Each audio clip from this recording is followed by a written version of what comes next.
ఒకటి, రాష్ట్రంలో పెద్ద మెజార్టీతో ముఖ్యమంత్రి పదవిని స్వీకరించాడు.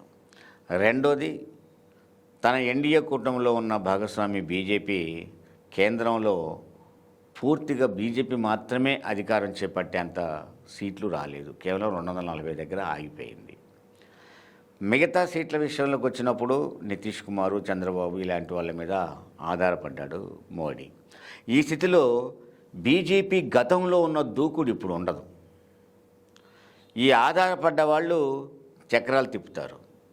మరి కేంద్ర ప్రభుత్వం చంద్రబాబు మీద ఆధారపడ్డప్పుడు, చక్రం తిప్పే అవకాశం వచ్చినప్పుడు అవకాశాన్ని ఎందుకు ఉపయోగించుకోలేదు అనేది ఒక ప్రధానమైన అంశం. గతంలో జగన్మోహన్ రెడ్డి గారిని కేంద్రానికి ఒక ఓటు వేయాల్సి వచ్చినప్పుడు ఎందుకు డిమాండ్ పెట్టలేదని అడిగిన వీళ్ళు ఈరోజు పూర్తిగా నీ మీద ఆధారపడ్డ ప్రభుత్వం కదా, మరి ఎందుకు ప్రత్యేక హోదా అడగలేదు అని చెప్పేసి ప్రజలు ఖచ్చితంగా చంద్రబాబు నాయుడు గారిని ప్రశ్నించే సమయం ఇది. దొరికింది ఛాన్స్.